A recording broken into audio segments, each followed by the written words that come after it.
안녕하세요. 저는 식당 하나를 운영하고 있는 40대 여자입니다. 30대 초반쯤 남편을 지인의 소개를 통해 만나 결혼했었는데요. 연애할 땐 참 다정하고 잘 챙겨주고 아주 세심한 남자라 이런 사람과 결혼한다면 분명히 행복할 것 같다라는 생각에 남편과의 결혼을 결심하게 됐었습니다. 그 당시 저는 30대 초반이면 여자치고 결혼이 꽤 늦었다고 생각을 했었는데요. 지금 생각해보면 큰 오산이었습니다. 늦었다는 생각에 다소 빠른 결정을 내려 결혼을 했던 것이 제 인생에 크나큰 오점을 남겼죠.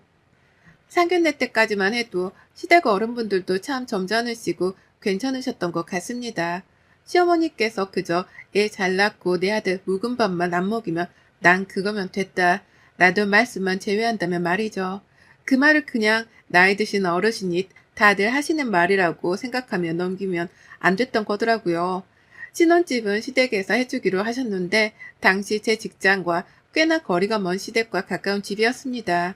처음엔 저도 반대해봤지만 여자가 무슨 돈을 버냐며 집에서 애나 보고 남편 밥이나 잘 챙기고 집안관리나 하라며 딱 선을 그어버리시는 시어머니 때문에 직장마저 관두게 되었었습니다. 그런 시어머니의 너무나 가부장적인 태도에 당연하다는 듯 멀뚱히 옆에 앉아 고개를 끄덕이던 남편의 모습에 아차, 내가 엄한 곳에 시집을 왔구나 싶었어요. 하지만 이미 결혼은 해버렸고 제 부모님께서도 제가 어서 결혼해 행복해하는 모습을 보길 원하셨기에 그래 이제 나는 이 집 사람이니 노력하면 시어머니도 날 이뻐해 주시겠지 라는 멍청한 생각을 했었죠. 시어머니는 요즘 세상에 이런 집 해주는 시댁이 어딨냐고 고마운 줄 알라 하셨고 저도 당연히 고맙다고 생각했지만 집을 해주는 대신 자주 드나들 것이라고 하셨습니다. 네, 신혼은 그냥 끝이라고 볼 수 있었죠. 뭐라고 말 좀 해보라고 남편을 찔러도 남편은 엄마 자주 오면 좋지 뭐 하더군요. 시댁에서 해주신 집에 들어간 첫날부터 지옥 시작이었습니다. 시어머니께서 허구한 날 집에 드나드셨어요. 오시자마자 차부터 내오라고 하시곤 냉장고를 열어 반찬 개수를 세시고 상태를 보고 맛을 보는 등 전에 확인했을 때와 같은 반찬이 있다면 아주 구박을 하셨죠. 냉장고에 자주 같은 반찬이 나오는 날엔 등을 세차게 때리시곤 하셨습니다. 제가 무슨 식모도 아니고 영양사도 아니고 죽은 맛이었어요. 그래도 그때까진 죽고 싶다는 생각은 안 났어요. 노력하면 되겠지. 미련하게 참았죠. 내 아들 난 그렇게 막 안 키웠다시며 끼니마다 적은 양의 밥만 하여 몇 끼를 새 밥으로 줘야 한다 하시고 집에 못 찾아오시는 날엔 남편에게 전화를 걸어 새 밥 먹었냐 물어보는데 남편이란 놈은 한 번이라도 새 밥을 안 먹는 날에는 그걸 그대로 꼬박꼬박 일러다 바치더군요. 아주 기가 찼습니다. 밥에 귀신이라도 붙었나 싶었어요. 그 꼴을 보아하니 남편이랑 말도 섞기 싫을 정도였지만 둘이만 있을 땐 나름 다정히 굴어 미우나 고우나 남편인데 집안일이나 열심히 하며 견딜 때까지 견뎌보자 하였습니다. 진짜는 그게 아니었어요. 한 두 해쯤 지나 밥을 어느 정도 잘 챙겨주니 이제는 아이는 언제 들어서냐 들들볶기 시작하시더군요. 아이는 저 혼자 만드나요? 남편이랑 같이 노력해도 생기질 않는걸요. 어머니, 때가 되면 생길 거예요. 해도 너한테 문제가 있느니 안 들어서는 게 아니냐? 씨가 좋으면 무얼 하냐? 밭이 안 좋으니 되는 일이 없지. 애가 생겨야 할 거 아니냐? 내가 주는 약은 잘 챙겨 먹고 있는 게냐? 하며 아주 말도 안 되는 소리를 하시더라고요. 날이면 날마다 예예예 거리시니 이게 바로 미치는 건가 싶었습니다. 명절이면 늘 형님도 계신데 제가 거의 모든 일을 도맡아 해왔었습니다. 형님은 아들을 둘이나 얻어 임신했을 때면 임신해서 일을 못한다. 애 낳은 후엔 애를 낳아서 몸이 안 좋다는 말로 늘 저만 일을 해왔었습니다. 그땐 저도 그래, 그럴 수 있지 싶었지만 형님만 챙겨주시고 차별하시는 시어머니가 너무나 미웠습니다. 가만히 있으면 밉지는 않지. 아들 낳은 유세를 떨면서 대놓고 차별 대우를 하시는 시어머니 곁에 앉아 저를 살살 비꼬는 형님은 더더욱 미웠습니다. 형님과 저 둘만 있을 때는 나는 아이를 두 번이나 낳아서 여기저기 관절이 좋은 곳이 없어. 아휴, 얘 안 낳은 몸이라 얼마나 좋아요. 아주 그냥 날아다니겠네. 난 몸이 너무 안 좋아서 쉬어야 해요. 앞으로도 동생은 애 낳지 말어. 이게 욕인지 비꼬는 건지 눈웃음을 살살 치면서 건장해 보이는 팔뚝으로 절 툭툭 치며 졌단 말을 하는데 내가 왜 이런 취급을 받고 있어야 하나 가슴이 시큰거려 죽을 것만 같았습니다. 임신을 못하는 게 죄인가? 그런 시어머니와 형님의 모습을 보고도 말 한마디 않고 웃으며 사과나 처먹는 남편을 죽이고 싶었죠. 한 번은 시아주버님 댁에 다들 모여 밥을 먹는데 그날도 밥은 제가 다 했습니다. 근데 식탁이 좁아 자리 부족했고 제가 앉으려고 하니 시어머니께서 너는 어디 갔냐며 자리가 없으니 우리가 다 먹고 이따 먹으라고 하시더군요. 그날 정말로 전 깨달았습니다. 저는 그 집안에서 며느리가 아닌 그저 부엌대기 취급을 받는다는 걸요. 그동안 알고 있었지만 부정하고 싶었습니다. 하지만 그날은 도저히 참을 수가 없었습니다. 죽고 싶었어요. 내 편 한 번 들어주지 않는 남편과 아기가 쉽게 생기는 것이 이상한 게 아닌가요? 매일 그렇게 구박을 하고 스트레스를 주는데 생기는 게 희한한 일이죠. 저는 더는 못 참을 것 같아 그날 시어머니께 처음으로 큰 소리를 내며 말했습니다. 전 몸에 이상 없고 이렇게 구박 주시고 형님이랑 차별하는 거 더는 못 참겠습니다. 어머니, 정 못 믿으시겠으면 제가 불임검사 해오겠습니다. 시어머니는 내가 언제 차별을 했냐며 그럼 아들 낳고 몸 안 좋은 째가 밥 차리리? 배도 얘가 더 고플 거 아니냐시며 저를 무슨 이기적인 여자 마냥 말씀하셨고 그래 어디 한번 검사해오라며 문제 있다면 내가 그동안 참아왔는데 너 우리 아들이랑 살게 안 둘 거야. 알아? 협박을 하시더군요. 결혼 후 내 시어머니의 기준에 들기 위해 노력해왔던 저는 그 말에 완전히 학을 떼었고 저는 남편을 설득해 같이 불임검사를 받았어요. 남편은 내가 왜 불임검사를 받아야 하냐며 본인은 문제없을 거라고 딱 잡아떼는데 전 한 가지 의심 가는 게 있었습니다. 결혼 전 남편이 시아주버님과 함께 아주 열심히 운동을 해서 보디빌더처럼 근육을 키웠었는데 굉장히 단기간에 근육을 키워서 혹시 남편이 당시 꽤나 말이 많았던 성기능 저하 부작용이 있지만 근육을 빠르게 키워주는 스테로이드 약을 맞았던 게 아닐까라는 생각이 있었습니다. 그 이야기를 건네보니 남편은 그 약에 대한 부작용을 약을 맞은 후에 알아 모르고 맞았다 하며 그렇지만 형도 같이 맞았는데 형네는 애를 둘이나 낳았고 그러므로 본인한테도 문제가 없을 것이라고 말했어요. 하지만 그걸 어찌하나요. 시아주부님은 운 좋게 부작용이 생기지 않을 것도 있는데 전 분명히 제게 문제가 없을 것이라고 확신했습니다. 그리고 결과적으로 남편은 불임이 맞았습니다. 전 모두 정상으로 나왔고요. 그렇게 스트레스를 많이 받으며 살아왔는데 문제가 없다는 것에 참 안도했습니다. 다만 당시 30대 후반이라 더 늦는다며 자연임신은 힘들다는 이야기를 들었죠. 시어머니께선 본인 아들이 불임이라니 아주 쓰러져 난리를 치셨습니다. 너가 왜 불임이냐? 나는 너를 그렇게 낳지 않았다. 몸도 멀쩡한 녀석이 왜 불임이야? 네 형은 멀쩡한데 대체 이게 무슨 일이야? 고래고래 소리를 지르시니 남편이 버럭 소리를 지르곤 시아 아주버님과 같이 아나볼릭 스테로이드를 맞았다는 이야기를 하며 왜 나만 불임이냐? 검사가 잘못된 것 같아 검사를 다시 해보겠다고 화를 냈었습니다. 이상했죠.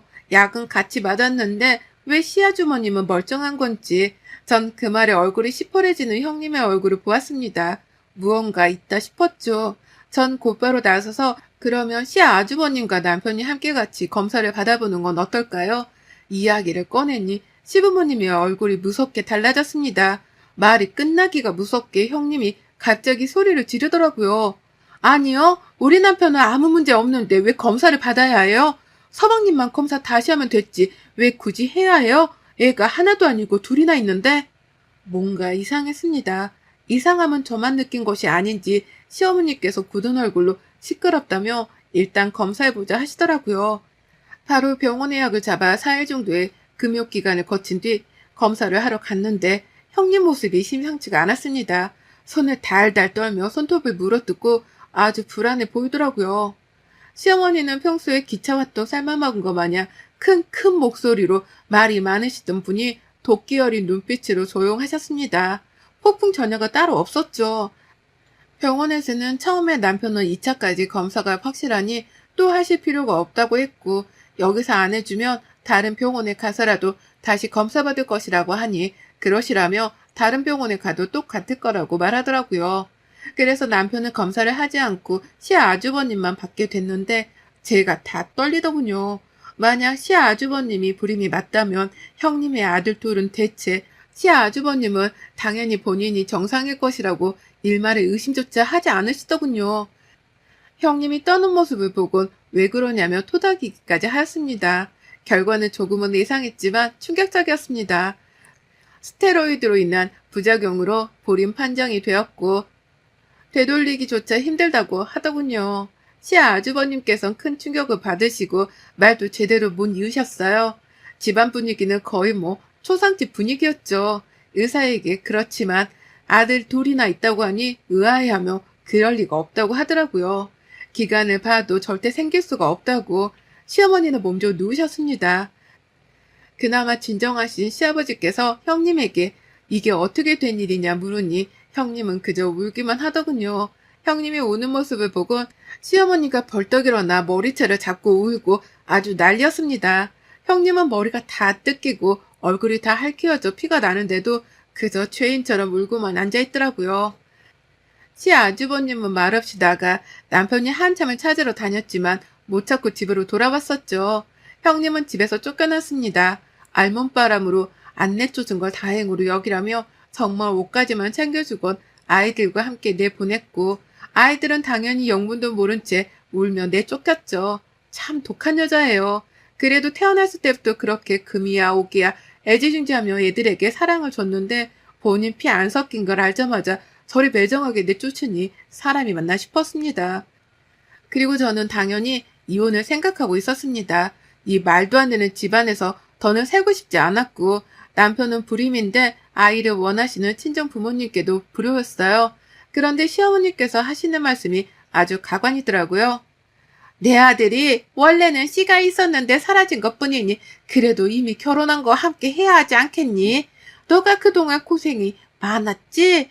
미안하다. 그 썩을 년이 우리 집안을 가지고 놀았어. 죽어도 시원찮은데 그냥 내쫓아 마음에 걸리는구나. 인상이 절로 찌푸려지더군요. 형님이 말도 안 되는 짓을 한 건 알지만 시어머니도 그에 걸맞는 말도 안 되는 행동을 많이 하셨기에 제 눈에 똑같아 보였어요. 저는 예전 시어머니께 하셨던 말씀을 돌려드리며 말했죠. 어머니, 저는 멀쩡한 밭이라 씨 없는 사람이랑은 못 살아요. 저희 부모님께서도 아이를 원하시고 이럴 줄 알았으면 애초에 신랑이랑 결혼도 안 했을 거예요. 애 없이 살 바에 제가 이 집에 있을 이유가 있나요? 이혼에 혼자 사는 게 낫지요. 눈을 부릅뜨며 절 노려보시는데 그래도 꿋꿋이 말했습니다. 제가 그동안 받았던 수모에 비하면 아무것도 아니었죠. 근데 시어머니는 그 말에 정말 제 귀를 의심할 만큼 끔찍한 제안을 제게 하셨습니다. 옆에서 듣던 남편과 시아버지께서도 크게 놀라실 만큼 기상천외한 소리를 하셔서 저 여자는 끝도 없이 바닥을 보여주는구나 싶었죠. 천성이 그리 역겨운 사람인 듯 하였습니다. 시어머니는 시험관 시술 이야기를 하며 네 시아버지 씨로 시험관 시술 받으면 되지 않겠냐? 무엇이 다르냐? 그리하여도 다 괜찮다. 얘는 그렇게 가지면 되지. 정말 미친 여자였어요. 저런 여자한테 며느리로서 사랑 한번 받아보겠다고 그렇게 발버둥을 치며 몇 년을 노력한 일들이 머릿속을 스쳐가며 입이 딱 벌어질 뿐 말이 안 나오더라고요. 검사 결과를 받고 말을 못하시는 시아주버님의 마음이 조금이나마 이해가 갔습니다. 그 말을 들은 시아버님도 크게 당황을 하시며 저 옆에 나가 손자 둘이 잃고 며느리까지로 제정신이 아니라고 나중에 다시 얘기하자시며 시어머니를 방으로 끌고 가시고 저희는 우선 집에 가라고 하시더라고요. 멍 때리는 남편을 지나쳐 집으로 향했습니다. 제가 나가는 소리를 듣고 그제서야 따라오더군요. 집에 도착하자마자 저는 남편에게 통보했습니다. 당신도 방금 보고 들었다시피 당신 어머니 정말 제정신 아니야. 나 당신 집안이랑 더는 엮이기 싫어. 너무 끔찍해. 이만큼 했으면 됐어. 나는 당신이 양심 있으면 날 놔줄 거라고 생각해. 이만 이혼하자. 닭똥 같은 눈물을 뚝뚝 흘리더라고요. 조금은 동정심이 생길만도 한데 동정심은커녕 역겹더라고요. 시어머니의 얼굴과 겹쳐 보여서요. 그대로 짐을 전부 싸고 나와 친정집으로 갔고 제게 미리 이야기를 어느 정도 전해 들으셨던 부모님은 눈물을 흘리시며 그동안 참 고생 많았다고 절 토닥여 주셨습니다. 부모님께서 혹여 많이 놀라실까 전 시모가 했던 시험관 시술 얘기는 일체 하지 않았고 남편이 불임인 것만 전해 듣고 시어머니가 구박을 좀 하신 걸로만 알고 계셨습니다. 그리고 저희 부모님께서는 식당을 하나 운영하고 계셨는데 동네에서 오래 장사를 하시어 단골 손님도 많고 장사가 어느 정도 되는 편이었습니다. 그 식당을 부모님께서는 원래 제 남동생에게 이어받게 하려 하셨는데 제가 이런 일로 이혼을 하고 집에 들어오니 그럼 이 식당은 네가 한번 해보라며 말을 건네셨고 저는 남동생이 하려 했던 식당을 한순간에 빼앗고 싶진 않아 동생과 함께 일해보겠다고 하였습니다. 전 회사를 다닐 때도 마케팅 관련 부서에 있었기 때문에 그쪽에는 자신이 있었고 주방은 남동생이 맡고 저는 카운터와 식당 관리를 맡게 되었습니다. 당시 저희 식당 주 손님층이 나이가 많으신 분들이었기 때문에 남녀노소 모두 올 수 있는 메뉴를 개발해 보고자 했고 며칠 밤낮을 시장 조사를 하며 남동생과 함께 메뉴 개발을 한 끝에 식당 문을 며칠간 닫아둔 후 식당에 새 인테리어를 하고 홍보까지 함께하여 꽤나 성공을 하게 되었습니다. 맛집으로 소문이나 먼 지역에서도 저희 식당을 찾아오실 만큼요. 인테리어까지 새로 해 나름 근사해진 식당을 열심히 읽어가고 있을 때쯤 시아버지께서 가게를 찾아오셨더라고요. 가게 마감을 끝내고 집을 가려는데 문 앞에 서 계셨습니다. 아침에 오면 하루 종일 기분 나빠할 것 같고 중간에 오자니 손님도 계신데 민폐일 것 같아 이 시간에 찾아온 거라 하시며 잠시 이야기 좀 할 수 있냐 하셨습니다. 굉장히 얌전하게 하시는 말씀에 무슨 말씀을 하시려는 건가 드러나 보자 했고 전 시아버지께서 대뜸 고개를 숙이시는 거예요. 우리 집안 사람 때문에 그동안 고생 많았네. 자네 식당이 잘 돼서 참 다행이고 정말 미안했어요. 그러시더니 봉투 하나를 꺼내시더라고요. 척 봐도 꽤나 두꺼운 봉투였어요. 그걸 건네시면서 이거는 받아두고 내가 우리 아들이랑 다시 살아달라는 말은 절대 하지 않을 테니 딱 한 번만 만나 이야기만 해줬으면 합니다. 부탁이에요.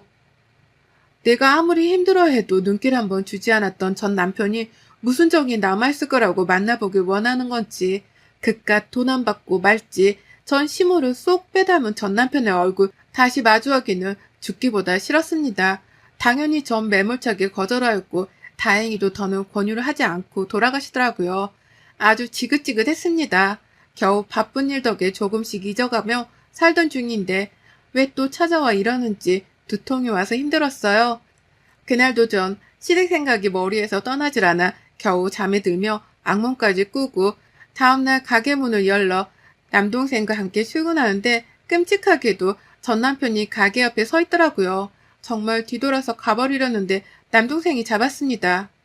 누나, 지금 피하면 저 새끼 끝도 없이 찾아올 거야. 여기 우리 가게도 나도 같이 있으니까 여기서 끝내고 진짜로 치워버리자. 걱정하지 마. 누나, 내가 같이 있잖아. 남동생이 곁에 있으니 해코지는 안 하겠다는 생각에 조금은 안정을 찾고 갔습니다. 전 남편 얼굴이 말이 아니었습니다. 얼굴은 어둡다 못해 썩은 것 같던데 안 그래도 보기 싫은 얼굴 더 끔찍했습니다. 절 보더니 눈물을 줄줄 흘리면서 말하더군요. 조금 놀랐습니다. 전 시아주버님께서 그만 자살을 하셨다고 그 일로 전 시모는 거의 미쳐버렸고 집안 꼴이 지금 폐가나 다름이 없다고 했습니다. 저와 남동생은 한동안 말을 잇지 못하다 제가 입을 먼저 열었습니다. 그래서 어쩌라고 나한테 말하는 것이냐. 난 더 이상 네 집안 사람도 아니고 내가 해줄 수 있는 것도 없다 하였더니 또 기가 차는 얘기를 하지 뭡니까. 형 장례를 치료해야 해서 바쁜데 아버지도 어머니도 제정신이 아니셔서 혼자 도저히 어찌해야 할지 모르겠으니 저보고 와서 집 청소라도 해달랍니다. 전 시부모 밥을 차리라고 하더군요. 정말 입이 떡 벌어지는 이야기라 전 남편 얼굴을 쳐다만 보고 있는데 남동생이 그 얘기를 듣고는 눈이 돌아 전 남편을 죽도록 팼습니다. 그것도 뚫린 입이라고 그런 개소리를 하냐며 동생이 입을 주먹으로 막 내리치는데 기운 없던 전 남편은 맞고만 있었고 이가 몇 개 나가는 모습을 보고서야 정신을 차린 저는 동생을 뜯어 말렸습니다. 네 손 아프게 때리지 말라고요. 요리할 소중한 손인데 다치기라도 할까 그랬습니다. 동생은 쉽게 진정이 안 되는지 계속 달려들려 하였고 전 남편은 비틀비틀 일어나 도망가더라고요. 이후 폭행건으로 고소를 할 것 같아 나름의 준비를 하고 있었는데 몇 달이 지나도 조용했습니다. 요즘 건너 들은 이야기로는 시어머니는 치매인지 정신이 나간 건지 요양원으로 버려지듯 보내졌다고 했다더라고요. 다른 이야기는 듣지 못했습니다. 궁금하지도 않았고요. 저는 지금 정말 별일을 다 겪으며 고생 끝에 그 집에서 벗어나 동생과 함께 식당을 조금씩 넓혀가며 소소히 행복하게 지내고 있습니다. 식당이 꽤나 커져 프랜차이즈도 생각하고 있을 정도예요. 드디어 제 인생을 되찾은 것 같습니다. 여러분도 다들 행복하셨으면 좋겠습니다. 여러분의 생각은 댓글로 남겨주세요. 오늘도 시청해주셔서 정말 감사합니다.